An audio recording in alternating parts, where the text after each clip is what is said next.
Bueno, muchas gracias a todos y todas por estar aquí hoy, por reunirse y pasar con todos nosotras y nosotros el After Office. Estamos felices de poder estar aquí, como dijo Johannes. Es un momento histórico para nuestro país y qué mejor que conversarlo con grandes personas, y para eso voy a dar el paso a nuestros queridos invitados. Mauricio Alarcón, director ejecutivo de Ciudadanía y Desarrollo. Somos el equipo de Ciudadanía y Desarrollo. Somos del capítulo de Transparencia Internacional en Ecuador y durante 15 años hemos estado trabajando en temas de democracia, transparencia, Estado de Derecho y en nuestros ratos libres haciendo análisis político. Y por eso lo tenemos hoy en día acá. Y también al lado mío está Natalie Becerra, que además de ser una consultora política es una buena amiga. Así que Nati, por favor, preséntate. Buenas noches con todos. Mi nombre es Natalie Becerra. Soy comunicadora. Hace 16 años trabajo haciendo comunicación estratégica y hace aproximadamente 10 años me dedico a la consultoría política, a la comunicación estratégica, campañas electorales. He trabajado en presidenciales, legislativas, municipales, en Ecuador, México, Colombia, Brasil, Angola. Y orgullosamente sigo siendo la única mujer hispanoamericana que ha ganado campañas presidenciales de África. Justo hablábamos con Mauri antes de comenzar y voy a comenzar con una frase que he repetido mucho estos días, que es de un colega argentino, Fernando Dopazo. Siempre dice que en la política no hay sorpresas sino sorprendidos. Y creo que fue lo que pasó en esta elección como tal. Quienes se equivocaron no fueron las encuestas, y eso hay que tener súper claro. Quienes se equivocan son los actores políticos que creen que se puede manipular la opinión pública con datos falsos. Las encuestas con las que se toman decisiones en los cuartos de guerra, con las que se toman decisiones estratégicas, jamás se filtran. Eso no pasa nunca. Entonces, cuando fue a las 5 de la tarde y estábamos recibiendo los resultados, yo era parte de un cuarto de guerra y estaba ahí con mi candidato. Pues sorprendidos, que se diga que bestia, que sorprendidos no estábamos, porque ya algunos días antes ya se había marcado. Ok, Mauro. Después del debate del domingo en la noche, en los espacios de análisis del lunes, algunos decíamos, Noboa ganó el debate, independientemente de si presentas o no datos reales. Muchos de los datos que mencionó Noboa no lo eran. La forma en la que te presentas, la solvencia con la que te comunicas, es la que impacta en la gente. Hemos cometido un error como país y es pensar que a nadie le interesa la política y que como tal nadie ve el debate. Falso. El debate se vio a nivel nacional, pero el punto es, ya no se lo ve en televisión, en canales de señal abierta. Se lo vio a través de internet. Y esas cifras han quedado registradas desde el canal de YouTube de CNE hasta todos los otros canales que hicieron retransmisión. Y más importante que haberte mamado las 3 horas de debate y haber estado sufriendo por el tema y por los chistes de Armijos y toda la cosa, es la conversación posterior.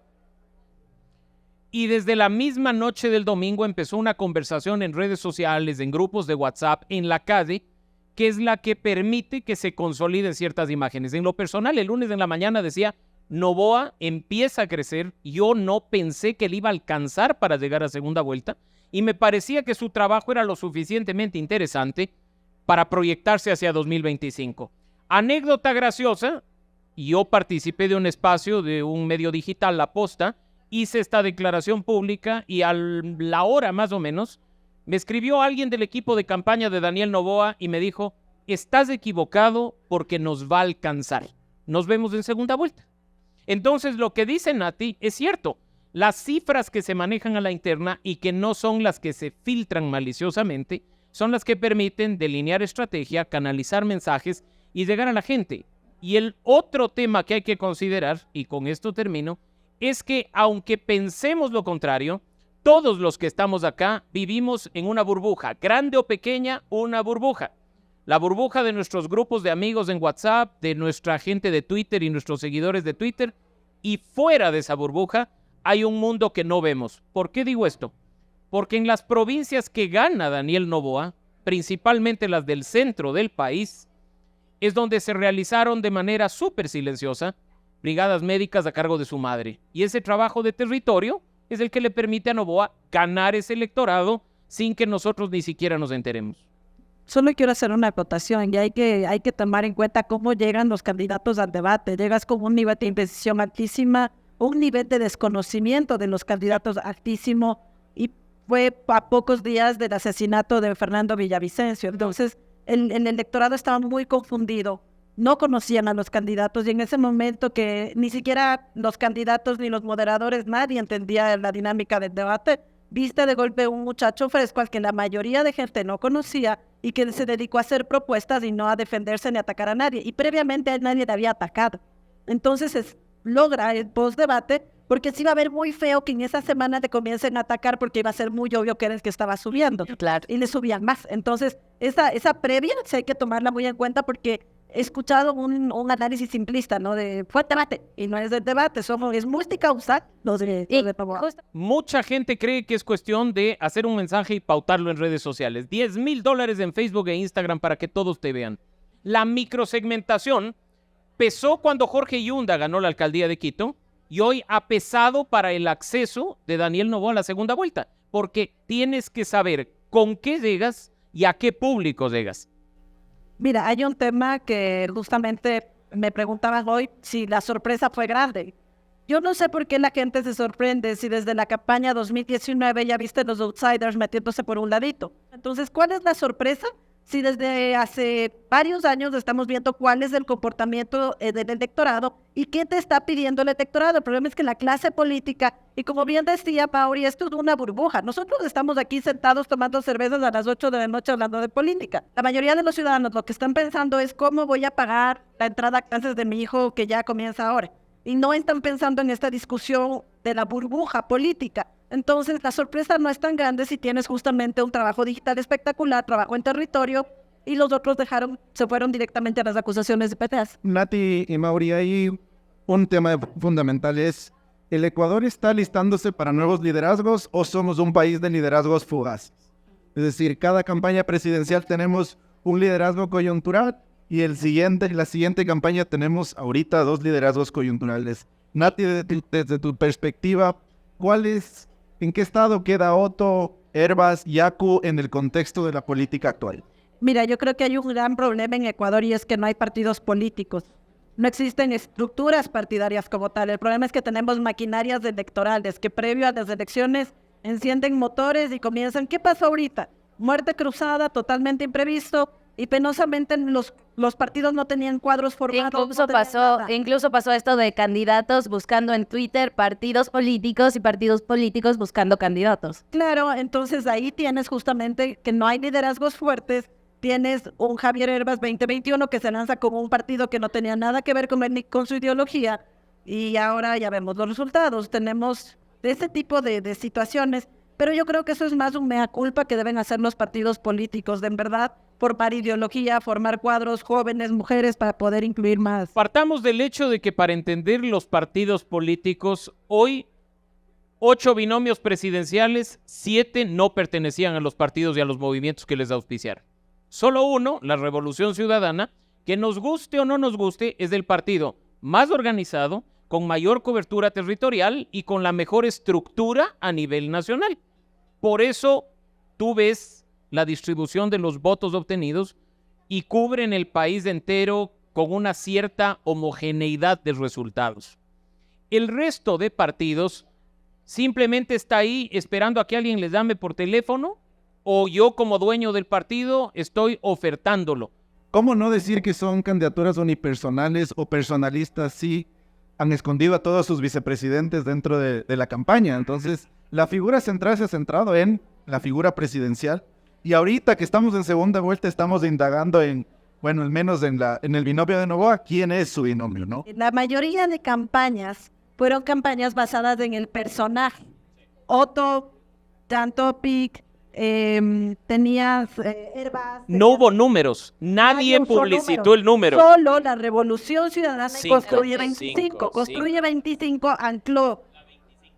Fernando Villavicencio movió Construye 25, y después Cristian Zurita. Toda la comunicación se basó en Construye 25. ¿Qué podemos hacer? Porque claro, ya sabemos que la falla está en las estructuras del sistema político, ¿no? Los partidos políticos aquí en nuestro país no existen, no hay ideologías claras, tenemos candidatos cada vez y cada elección que se reparten por donde quieran, participan sin ideas claras y el electorado también se deja llevar por eso, ¿no? Entonces nosotros como votantes, ¿qué cosas tenemos que tomar en cuenta? Porque de repente vamos a tener una segunda vuelta y de repente otra vez empieza a haber esta campaña en donde escuchas, no, hay que hacer todo para que no gane el correísmo. Entonces, ¿qué cosas hacemos para que también, quizás no en estas elecciones, pero sí en unas próximas, empecemos a cuestionar mucho más a estas organizaciones políticas?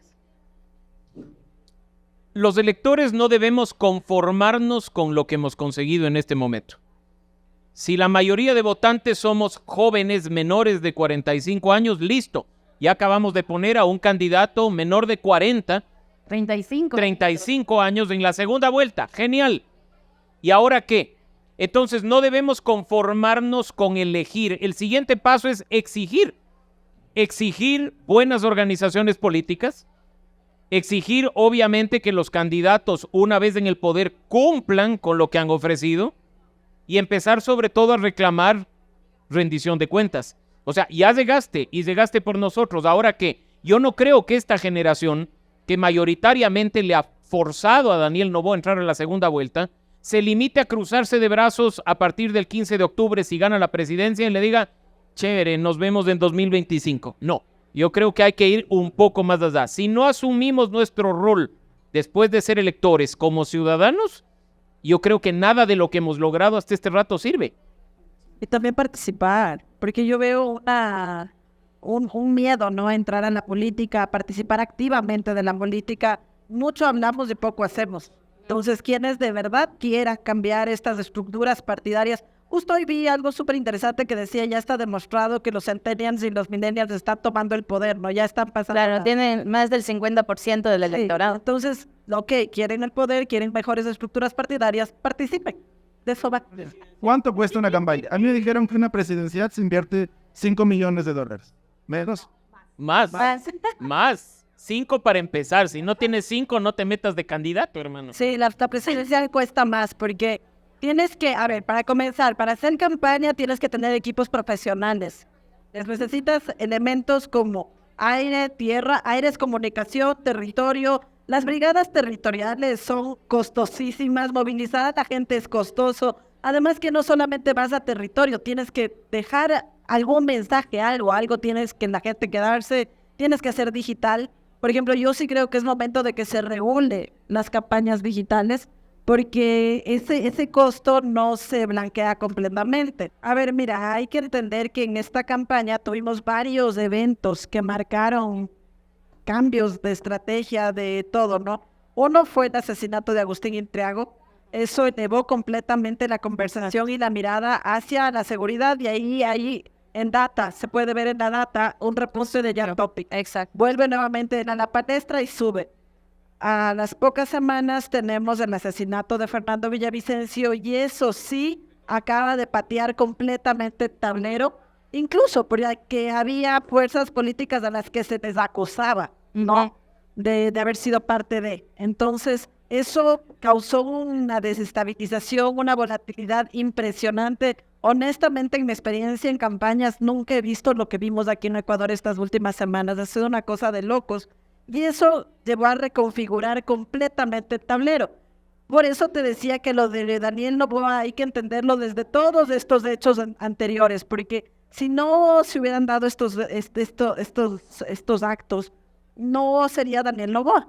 Es complejo para la segunda vuelta porque Noboa tiene que entender que no hay el voto endosable, que hay que leer y desagregar y entender al votante de cada uno, porque yo te decía, por ejemplo, el voto Villavicencio Zurita tuvo una carga emocional muy fuerte, de solidaridad, de duelo, de pesar, de voy a darle mi voto porque no fue justo lo que le hicieron, ¡paf!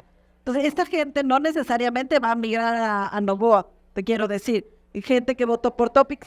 Si Noboa no comienza a hacer una propuesta más creíble, más fuerte, más contundente sobre temas de seguridad, puede tener complicaciones. Pero, sin embargo, Noboa sí entra a la segunda vuelta con un mejor escenario que lo hizo en el 2021. A ver, los temas no han cambiado. Fíjate que si bien es cierto, ya lo decía Nati, en 2021 había la preocupación por el tema de salud, la pandemia, la vacunación. Ya estaban como prioridades de los ecuatorianos la seguridad, la crisis económica y el tema de la corrupción normalizada. El panorama en ese sentido no ha cambiado. ¿Cuál es el punto? Al recrudecerse la situación de violencia, se exigen respuestas tan rápidas y eficientes como las que se exigían en 2021 respecto de la pandemia con la vacunación. La respuesta de los candidatos no ha sido de ninguno de los 8, ojo, la que la gente espera. Porque tienes uno que sale a decir que todo nace y muere con la seguridad. Y otros que están con cualquier tema menos con lo que en realidad le preocupa a la gente. Y si tú revisas además los planes de gobierno que registraron en el momento de inscribir sus candidaturas, por ejemplo, se van a dar cuenta que no se aborda efectivamente medidas contra la violencia, contra el crimen organizado y contra el narcotráfico. Se lo topa en el contexto, más no en las acciones concretas propuestas. Muy descriptiva. Que en los temas económicos te dicen hay que reactivar la economía, hay que atraer inversión. ¿Y cómo? Entonces, los planes de gobierno que en la primera vuelta se quedaron en el qué, hoy en la segunda, respecto de los dos finalistas, tienen que aterrizar en el cómo, en el con qué y en el con quién. Sobre el tema de la asamblea, mira, comprar legisladores no sería fácil si escogiéramos personas con principios, si escogiéramos personas con ética. Los hay en la asamblea y te puedo asegurar que incluso entre los electos hay personas que tienen ética, que tienen integridad y que no se van a dejar comprar con un viajecito. Eso te lo aseguro. En un sentido en que quizás actualmente necesitamos ir más allá, como decía Andrés, no solo ver el qué, sino el cómo se están dando las cosas, cuestionar también, como hablábamos, de estas prácticas clientelares que quizás se está retomando y que quizás en el pasado existieron, se dejaron de lado, ir más allá de las redes sociales, ir más allá de nuestro círculo también, porque hablábamos al inicio, no es lo mismo lo que estamos viviendo acá nosotros desde la capital que lo que se vive en territorio. Y creo que esas son una de las cuestiones que nos queda como tarea desde la sociedad civil, desde los medios de comunicación y también desde nosotros como ciudadanos y ciudadanas. Entonces, ese es mi mensaje. Yo simplemente decirles que la posibilidad de elegir es tan importante que tenemos que hacerla con la cabeza y no con el hígado ni con el corazón. Creo que hoy tenemos una oportunidad de al menos elegir de mejor manera, eligiendo por una propuesta y no eligiendo contra otra persona o contra algo. Construir democracia desde lo anti o desde lo contra no es recomendable. Así es que ojalá este 15 de octubre, independientemente de quién sea el que despunte, deslumbre o nos presente lo mejor, sea electo una persona por los ecuatorianos con convicción, no con odio, no con polarización, no porque están en contra de algo. Los que podemos hacer la diferencia somos nosotros. Después no nos quejemos de la gente que nos gobierna, porque no son otra cosa que nuestros representantes, el reflejo de la sociedad en la que vivimos. Yo hace poco puse un tuit que realmente es lo que creo y siento. El voto es obligatorio, ¿no? Para todos nosotros, pero más allá de eso es un derecho. Le estás dando y le estás poniendo tu vida, la de tus hijos, tu educación, tu trabajo, tu seguridad a una persona en sus manos. Entonces, informémonos bien, como bien decía el Mauri, escuchemos, analicemos y no nos dejemos llevar por odios y pasiones, que creo que es lo que tanto daño nos ha hecho. Finalmente, creo que yo estoy molesto de algo de las conversaciones que he tenido, es votamos para deslindarnos de la responsabilidad. Yo escuché en Machala decir un taxista decir, yo voy a votar por Novoa, no va a ganar, pero prefiero que no pierda por mucho. Creo que esta es una de las mentalidades de yo voto por otro porque no quiero ser responsable de lo que haga el que sí llega. Y la respuesta es todos somos responsables del voto. Todos somos responsables por quien votamos y por quien no votamos. Y todos tenemos la responsabilidad de controlar a quién votamos y por qué votamos. Entonces, ese sería el mensaje final. Quiero agradecer a la CAS por este espacio, agradecer a nuestros panelistas. y que nos acompañen en una nueva edición del After Office con Tinta Digital y el Beers and Politics.